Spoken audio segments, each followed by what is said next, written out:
जय हिंद। स्वागत है आपका मेरे इस चैनल पर। हम लोग ज्योग्राफी का चैप्टर शुरू किए हुए थे जो कि फर्स्ट, सेकंड और थर्ड यानी 3 चैप्टर कंप्लीट हो चुका है। चौथा चैप्टर है जिसको शुरू करते हैं। चलिए बिना समय को गंवाए हुए लाइन बाय लाइन शुरू करते हैं। आज का चैप्टर है जलवायु से। ठीक है। पिछले 2 अध्यायों में आप हमारे देश की स्थलाकृतियाँ एवं अपवाह के बारे में पढ़ चुके हैं। किसी क्षेत्र के प्राकृतिक पर्यावरण को समझने के लिए आवश्यक 3 मूल तत्व में से 2 तत्व यही हैं। इस अध्याय में आप तीसरे तत्व अर्थात हमारे देश की वायुमंडलीय अवस्था के बारे में पढ़ेंगे। हम दिसंबर में ऊनी वस्त्र क्यों पहनते हैं अथवा मई का महीना गर्म एवं असुविधाजनक क्यों होता है, या जून एवं जुलाई में वर्षा क्यों होती है, इन सभी प्रश्नों का उत्तर आप भारत के जलवायु का अध्ययन करके जान सकते हैं। ठीक है। और उसके बाद आगे देखते हैं। एक विशाल क्षेत्र में लंबे समयावधि 30 वर्ष से अधिक में मौसम की अवस्थाओं तथा विविधताओं का कुल योग ही जलवायु है। मौसम एक विशेष समय में एक क्षेत्र में वायुमंडल की अवस्था को बताता है। मौसम तथा जलवायु के तत्व जैसे तापमान, वायुमंडलीय दाब, पवन आर्द्रता तथा वर्षा एक ही होते हैं।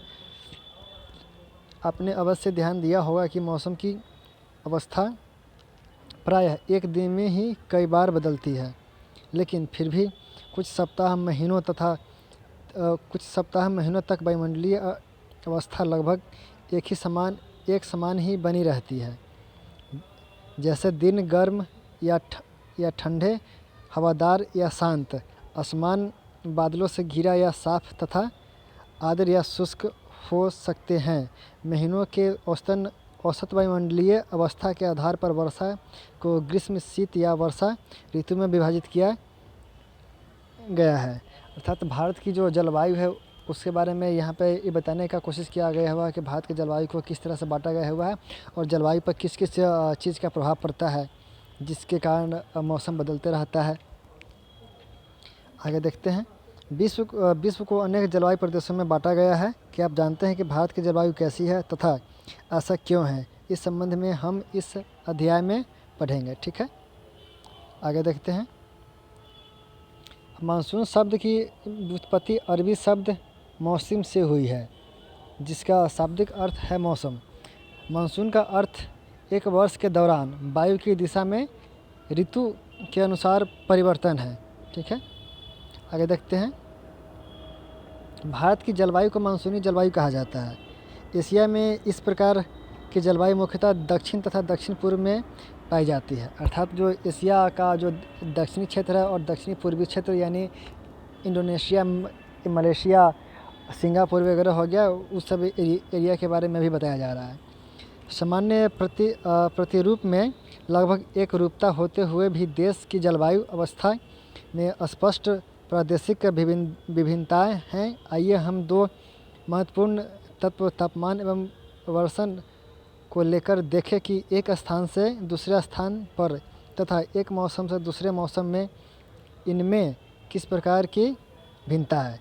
गर्मियों में राजस्थान के मरुस्थल में कुछ स्थानों का तापमान लगभग 50 डिग्री तक पहुंच जाता है, जबकि जम्मू कश्मीर के पहलगाम में तापमान लगभग 20 डिग्री से 20 डिग्री सेल्सियस रहता है।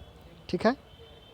सर्दी की रात में जम्मू कश्मीर में द्रास का तापमान -45 डिग्री से सेल्सियस तक हो सकता है, जबकि थिरुवनंतपुरम में यह 22 डिग्री सेल्सियस हो सकता है। ठीक है। यहाँ पर कुछ पॉइंट दिया गया हुआ है कि कुछ क्षेत्रों में रात एवं दिन के तापमान में बहुत अधिक अंतर होता है। थार के मरुस्थल में दिन का तापमान 50 डिग्री सेल्सियस तक हो सकता है, जबकि उसी रात यह नीचे गिरकर 15 डिग्री सेल्सियस तक पहुंच सकता है। दूसरी ओर केरल या अंडमान निकोबार में दिन तथा रात का तापमान लगभग समान ही रहता है। ठीक है। अर्थात यहाँ पे बताने का कोशिश किया गया हुआ कि जो राजस्थान का जो मरुस्थलीय क्षेत्र होता है उसका दिन का तापमान अत्यधिक हो जाता है और वही रात में उसका तापमान घट जाता है। ठीक है, आगे देखते हैं। अब वर्षण की ओर ध्यान दें। वर्षण के रूप तथा प्रकार में ही नहीं बल्कि इसकी मात्रा एवं ऋतु के अनुसार वितरण में भी विभिन्नता होती है। हिमालय में वर्षक अधिकतर हिम के रूप में होता है तथा देश के शेष भाग में यह वर्षा के रूप में होता है। वार्षिक वर्षण की भिन्नता मेघालय में 400 सेंटीमीटर से लेकर लद्दाख एवं पश्चिमी राजस्थान में यह 10 सेंटीमीटर से भी कम होता है। अर्थात बताया जा रहा है कि जो मेघालय का क्षेत्र है वहाँ लगभग 400 सेंटीमीटर के आसपास में वर्षा होती है, वही लद्दाख और राजस्थान के जो पश्चिमी क्षेत्र है वहाँ पे 10 सेंटीमीटर के आसपास में ये वर्षा होती है। ठीक है, देश के अधिकतर भागों में जून से सितंबर तक वर्षा होती है, लेकिन कुछ क्षेत्रों जैसे तमिलनाडु के तट पर अधिकतर वर्षा अक्टूबर एवं नवंबर में होती है, जो कि उत्तर भारत से जो लौटती हुई मानसून के कारण यहाँ पे तमिलनाडु के क्षेत्र में वर्षा होती है। ठीक है, जिसका समय अक्टूबर एवं नवंबर होता है। आगे देखते हैं।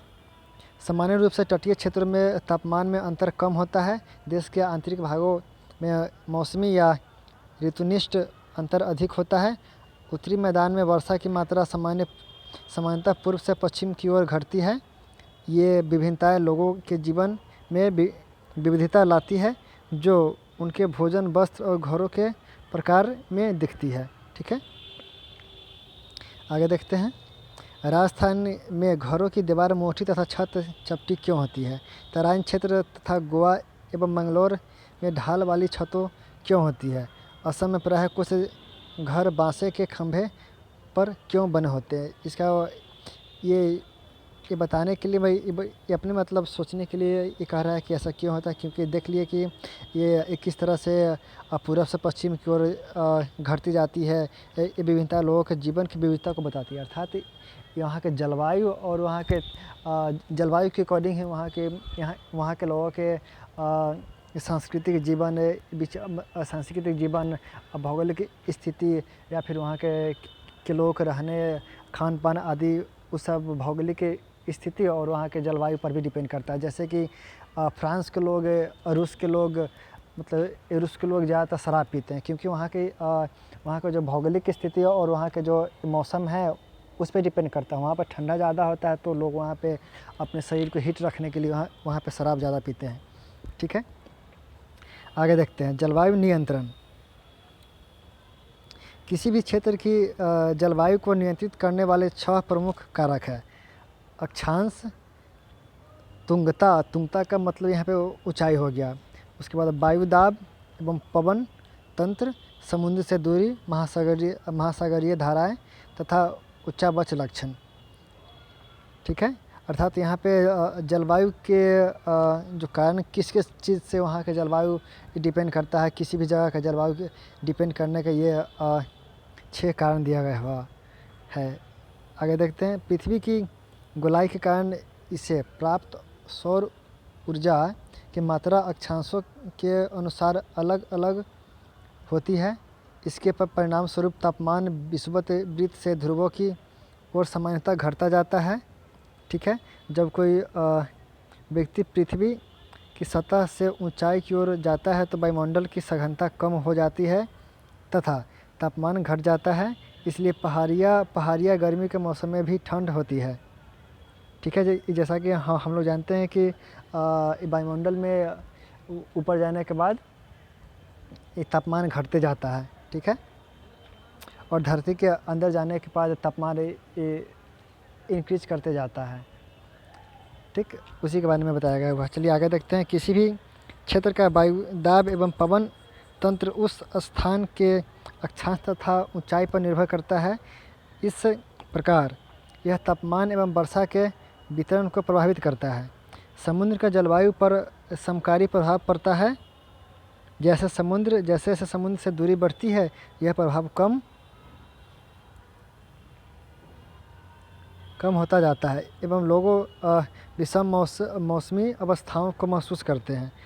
इसे महाद्वीपीय अवस्था,